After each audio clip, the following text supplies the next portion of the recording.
you can call it bad luck, but it's just life. It feels like bad luck though.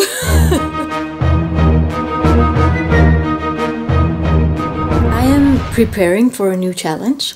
I still don't want to tell you what the challenge will be about to keep it more interesting, but it will be a physical one, and that already gives me a lot of stress because in my life I've been injured a lot. Not even so much because of being clumsy or because of doing crazy, dangerous things. You know, you hit your toe, it's broken. It's like, you can call it bad luck, but it's just life. It feels like bad luck though. But you know, it's just life. Nobody's breaking my toe for me. So that actually happened in the beginning of the summer. And then 2 weeks after breaking my toe, I went to a dog shelter, and I've been in contact with so many dogs in my life, and nothing ever scary happened. Well, anyway, this time I got bitten by a dog, and it was not that bad really. So it bit me in my hand, so the wounds outside healed very well, but it got clear very quickly that the inside was injured more than the outside. It must have been my muscles that it got pierced or whatever. It's been 5 weeks now. I could cry right now saying this. Alright. Because, yeah, it makes me really sad to not be able to use my body and do the things I want to do. And I'm lucky that it's my left, at least. But with one hand, you cannot do a lot of things. And for the challenge that is coming up, I will need both hands. And I will need both feet. So one of my fears is the challenge will take almost 1 year. And the chances of me getting injured at some point in a year are quite realistic. Even without doing that challenge, like I just, you know, I'm alive, so I get injured.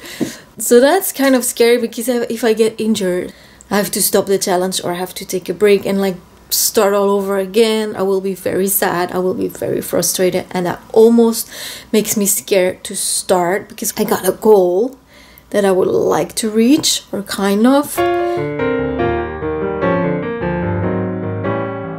I think the biggest fear is the fact that this challenge I cannot record on my own. I cannot be doing the challenge and recording it at the same time. So I will need somebody to be part of this challenge, and I don't like that.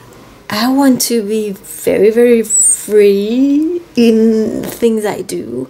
Like if I feel like it, I do it. If I don't feel like it, I don't do it. If I get scared, if I get uncertain, if I don't know, like everything, I want to follow my rhythm and my feelings about it. And if there's somebody else involved, that gets way harder. I have to explain myself, and the other person will say, come on, you should go, or don't, la la la. And I don't want anybody to interfere with my rhythm. I just so don't like that.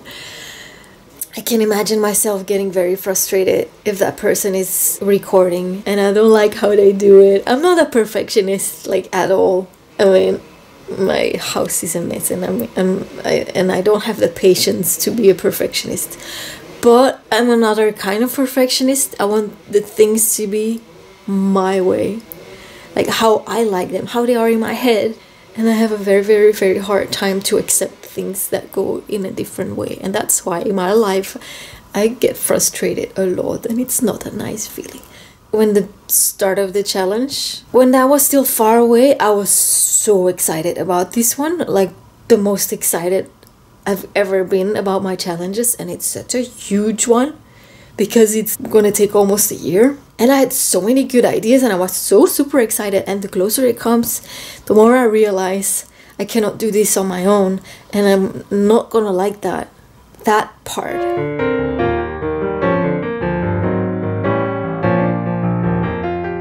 And I'm so fighting fear and shame. Those words, tada, bring me straight to Brené Brown. You know Brené Brown? You should really look her up. She's a vulnerability researcher and a storyteller. I think that's what she calls herself. She's funny. And she's all about vulnerability is power. And oh my God, I feel that right now. Like if you want, being brave is about being scared of something and still doing it. And that is so true. And she also says real connection between people and with yourself is only possible through vulnerability. And it makes so much sense, of course.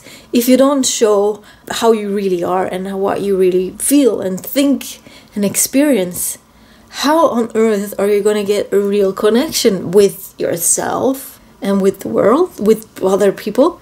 Because if you only share little bits, you're going to only like connecting those little bits, but you're not going to feel connected because all of the other bits of yourself are not connected.